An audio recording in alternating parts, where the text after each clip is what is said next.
Join, হুম? ভাই কাকার জন্য যে পাত্রীর খোঁজ চলছে, আজ যদি একজন পাত্রীর খোঁজ করে দিতে পারতাম কত ভালো হতো। কিন্তু কিন্তু কিন্তু কি খনা? তুমি চাইলে নিশ্চয়ই পাত্রীর খোঁজ করতে পারো, সমস্যা কোথায়? কিন্তু ভাই কাকা তো আমার সাথে কথাই বলতে চাইছে না। খনা আমার জন্য পাত্রী খুঁজতে চাইছে। ও এখনো আমাকেই বেশি ভালোবাসে, বেশি ভরসা করে। জয়দ্রথ, তুমি যতই চেষ্টা করো না কেন, খনা আসলে তো আমারই রাজ রক্তের অধিকারী।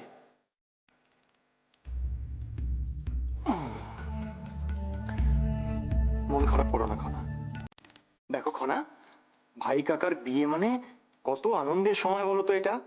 এই সময় তো আনন্দ করা উচিত, আর আনন্দের দিনে সবাই কাছে চলে আসে।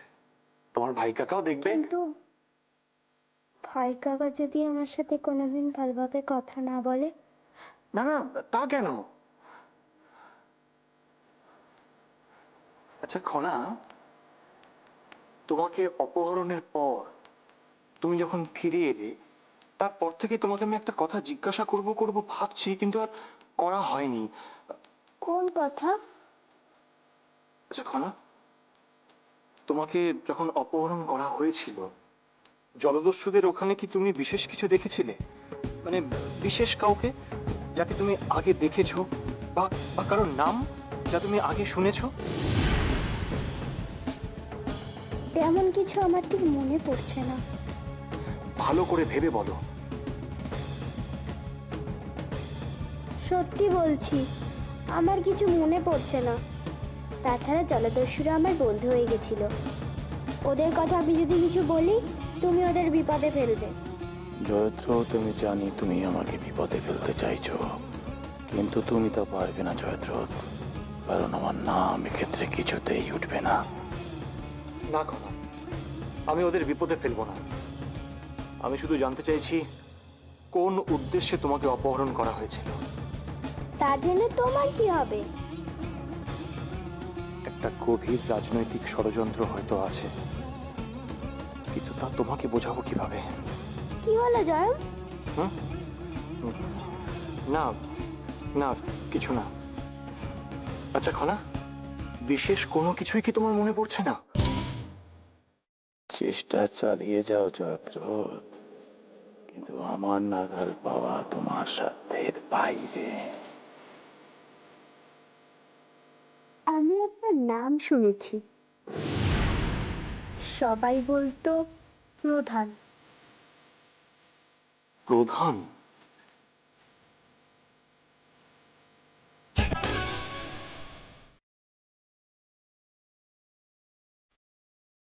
আর পারছি না। ক্ষমতার এই দ্বন্দ্ব, ষড়যন্ত্র, লালসা, আমার দম বন্ধ হয়ে আসছে, বন্ধ হয়ে আসছে।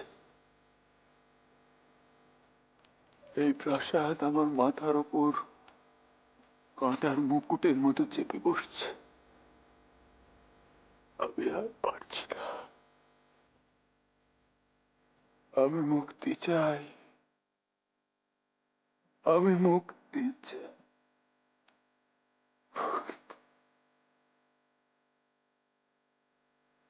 এই পৃথিবীতে একটি স্থান আছে যেখানে আমি শান্তি পাই, যেখানে আমার ভেতরটাকে যেন দেখতে পাই।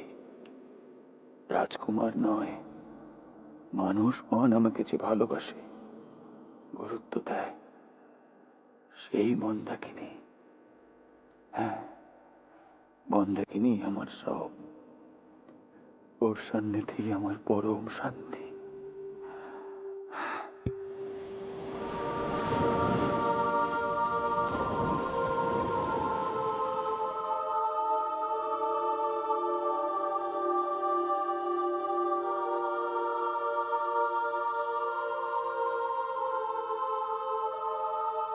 রাজিমা, হুম? কি হয়েছে? আচ্ছা জয়দ্রথ, এ প্রাসাদে কি কুৎসা আর ষড়যন্ত্রের কোনো পরিসমাপ্তি নেই? কেন? আবার নতুন কিছু ঘটনা ঘটেছে নাকি? দেবী গোদাবরী এসেছিলেন। উনি জানতে পেরে গেছেন যে পরীক্ষা চলাকালীন খনার মুখের ভেতরে সুপুরি ছিল। সে কি? উনি উনি এ কথা কিভাবে জানলেন? তা জানি না, তবে ঠান্ডা মাথায় শাসিয়ে গেছেন। কি বলেছেন উনি? বলেছেন মহান আমার বিবাহের পাত্রীর সন্ধানের ব্যাপারে আমি যেন কোনো মতামত না দিই, এবং মহান আমার বিবাহের ব্যাপারেও আমি যেন ওকে কিচ্ছু না বলি। যদি বলি তাহলে খনার মুখে যে সুপুরি ছিল সেটা নাকি উনি সকলের সামনে উন্মুক্ত করে দেবেন। এরা নিজেদের সুবিধের জন্য একটা শিশুকে পর্যন্ত নিস্তার দেয় না। কতটা নিষ্ঠুর, নৃশংস এরা! জয়দ্রথ, এখন আমাদের কি করা উচিত? আমার তো কিচ্ছু মাথায় আসছে না। রাজিমা, রাজিমা, আমিও আর কিছু বুঝতে পারছি না। আর কতদিন খনাকে সামনে রেখে এরকম এরকম নোংরা রাজনীতি চলতে থাকবে বলুন তো? কিন্তু জয়দ্রথ, এভাবে আমাদের ভেঙে পড়লে তো চলবে না। খনার জন্য তো আমাদের শক্ত হতেই হবে, সে যে করেই হোক। তা তো থাকতেই হবে রাজিমা, কিন্তু আমরা এখন কোন পথে এগোবো? তুমিই বলো জয়দ্রথ, আমার কিচ্ছু মাথায় আসছে না। রাজিমা, আমাদের সামনে একটাই পথ আছে। মহান আমাকে সংযত করতে হবে, ওকে নিয়ন্ত্রিত জীবনে ফিরিয়ে আনতেই হবে। তাহলে খনার ওপর থেকে সমস্যার মেঘ অনেকটাই কেটে যাবে। আপনি দুশ্চিন্তা করবেন না রাজিমা, যা করার আমি করব। আমি আমি আজ রাতেই মহান আমার মুখোমুখি হব, তারপর যা হবার তাই হবে।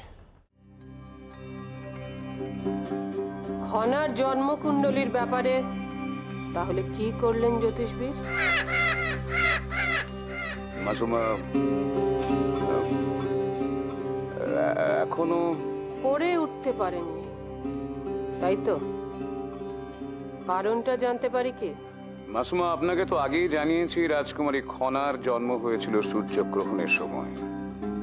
সেই সময়কার কালচক্রটা মাথায় রেখে যতবারই গণনা করতে যাচ্ছি চূড়ান্ত সমস্যার সৃষ্টি হচ্ছে। বেশ, বুঝলাম। এবার বলুন তো, আদৌ এই গণনা করতে পারবেন কি?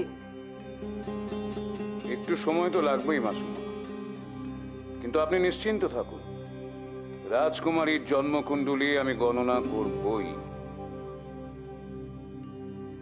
মহান আমার জন্মকুণ্ডলী গণনা করে কি পেলেন জ্যোতিষবীর? রাজকুমারের জন্মকুণ্ডলী বিচার করে এমন একটি সংবাদ আমি আবিষ্কার করেছি যা অত্যন্ত লোমহর্ষক এবং গুরুত্বপূর্ণ। কি পেয়েছেন মহান আমার জন্মকুণ্ডলীতে? রাজকুমারের সঙ্গে যদি কোনো নারীর শারীরিক সম্পর্ক হয়, সে নারী ক্ষীণায়ু হবেন। খুব শীঘ্রই তাকে এই পৃথিবী ছেড়ে চলে যেতে হবে।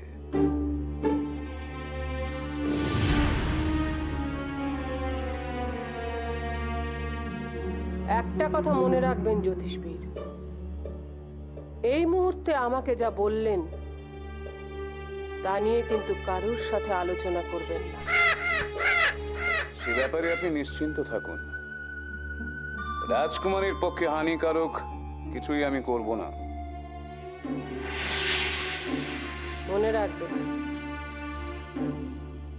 আপনি এই প্রাসাদের একজন জ্যোতিষী, আর আমি দুঃসম্পর্কের আত্মীয়া। তাই নতুন কোনো পরিকল্পনা স্থির করার আগে এ ব্যাপারে আমরা কিন্তু মুখ খুলব না। কি পরিকল্পনা মাসুম? ধৈর্য ধরুন জ্যোতিষবীর, ধৈর্য ধরুন। এখন চারদিকের পরিস্থিতি বুঝে আমাদের পা ফেলতে হবে। এই সংবাদটাকে এই মুহূর্তে রাজকুমারকে জানানো কি উচিত হবে? অবশ্যই জানাবেন, তবে এ ব্যাপারে আমার নির্দেশের জন্য আপনাকে অপেক্ষা করতে হবে। আমি আপনাকে জানাবো কখন আপনি রাজকুমারকে এ বিষয়ে জানাবেন। ঠিক আছে মাসিমা, এখন তাহলে চলি। প্রণাম।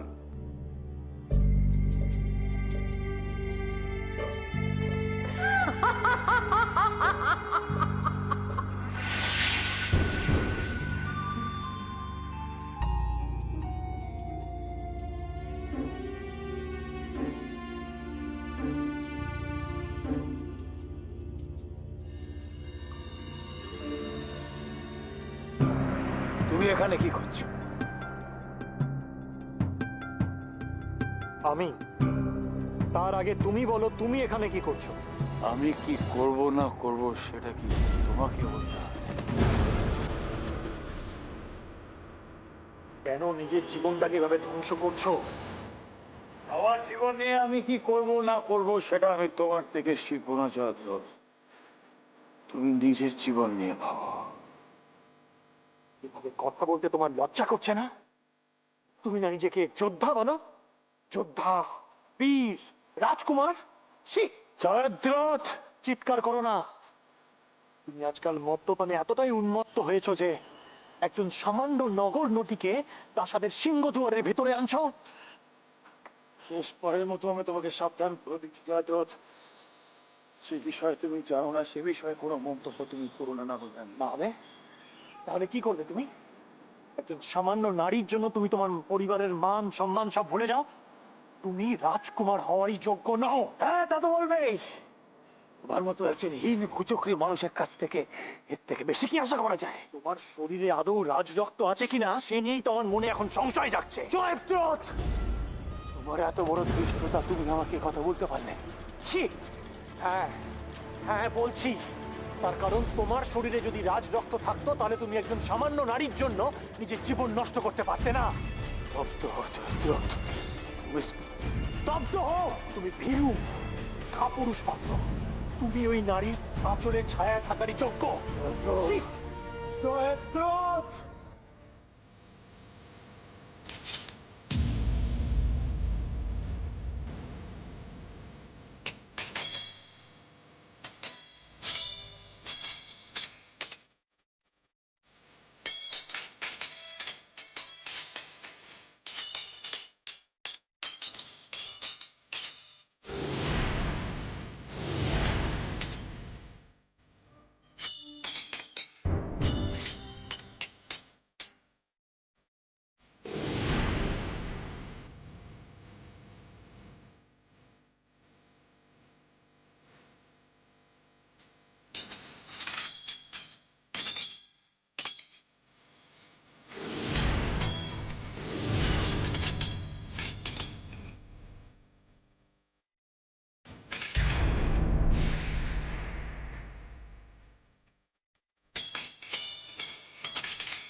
দেখো দেখো রাজকুমার, এই হলো রাজ রক্ত। এই রক্তের সম্মান করতে জানতে হয়।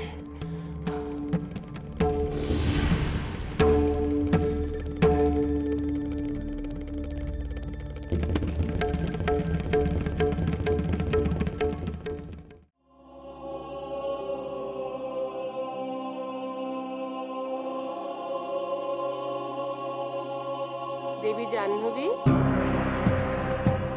খুব দুশ্চিন্তায় আছেন মনে হচ্ছে। নতুন করে আবার কি বলতে এসেছেন আপনি? নতুন কোথায়, এ তো সবই পুরনো কথা। আপনাকে শুধু মনে করিয়ে দিতে এসেছি। দেবী গোদাবরী, এভাবে আর কতদিন আমাদের উপর এই মানসিক ছি ছি ছি ছি ছি ছি ছি ছি। মানসিক এসব আপনি কি বলছেন? এ তো ভাবাও আমার পক্ষে পাপ। তাহলে স্পষ্ট করে বলুন, কি কারণে এসেছেন এখানে? আপনাকে আমি কিছু বলতে আসিনি দেবী, আমি তো এসেছি খনার সাথে একটা কথা বলতে। অর্থাৎ কাল তো সভার আয়োজন করা হচ্ছে, তা আমি খনাকে বোঝাবো ও যদি সেই সভায় সত্যি কথাটা বলে, কেন সেদিন প্রশ্নের উত্তর দিতে পারেনি, তাহলে ওর ভাই কাকাকে আবার ফেরত পাবে। এইটুকু একটা শিশুকে নিয়ে রাজনৈতিক খেলায় মেতে উঠতে আপনাদের লজ্জা করে না? লজ্জা? একটা শিশুর জিভের তলায় সুপুরি রেখে দিতে কোনো মানুষ যদি লজ্জা না পায়, তাহলে আমি কেন লজ্জা পাবো বলুন তো? আপনি একটা কথা ভুলে যাচ্ছেন, আপনি এ প্রাসাদে অতিথি মাত্র। তাই? কিন্তু আপনি যে আমাকে বলেছিলেন আমি এ প্রাসাদের শুধুমাত্র অতিথি নই, অভিভাবকও বটে। ঠিক ঠিক। আর অভিভাবকত্বের দাম, নমুনা আপনি এটাই দেখাচ্ছেন। পুরো প্রাসাদের সকলকে নিয়ে আপনি উন্মত্ত খেলায় মেতেছেন। আর এসব কি বলছেন কি আপনি? উন্মত্ত কোথায়? আমি তো শুধু চাইছি একটা সত্যকে উন্মোচন করে দিতে। আমাদের সবার প্রিয় ভাগ্যলক্ষ্মী খনা জিভের তলায়। দেবী গোদাবরী, কি হয়েছে রাজিমা, তুমি এত রেগে আছো কেন? আসলে কি জানো তো খনা, তোমার সাথে তোমার ভাই কাকার যে দূরত্ব হয়ে গেছে, তোমার রাজিমার একদম ভালো লাগছে না, তাই একটু রেগে গিয়েছেন। দেবী গোদাবরী, আমি আপনাকে আবারও অনুরোধ করছি। দেখেছো খনা, তোমার রাজিমা কিরকম রেগে রয়েছেন। আমারও খুব রাগ হচ্ছে। তোমার সাথে তোমার ভাই কাকার ভাব করাতেই হবে। আমি তোমায় একটা রাস্তা বলে দেব খনা, যাতে তোমার সাথে তোমার ভাই কাকার সব দূরত্ব ঘুচে যাবে। কিন্তু ভাই কাকা তো আমার সাথে কথাই বলতে চাইছে না। আমি কিছু বলতে গেলেই বিরক্ত হচ্ছে আমার ওপর। কারণ তুমি ঠিক জায়গায় ঠিক কথাটা বলছো না। আমার কথা মতন যদি তুমি চলো, তাহলেই ঠিক জায়গায় ঠিক কথা? সেটাই তো বলছি। তোমার ভাই কাকা তো সত্যি কথা বলতে ভালোবাসে, তাই ঠিক জায়গায় সত্যি কথাটা বলে তোমার ভাই কাকার মন আবার তোমাকে জয় করে নিতে হবে। খনা চলো, এই মুহূর্তে আমরা তোমার ভাই কাকার কাছে যাই।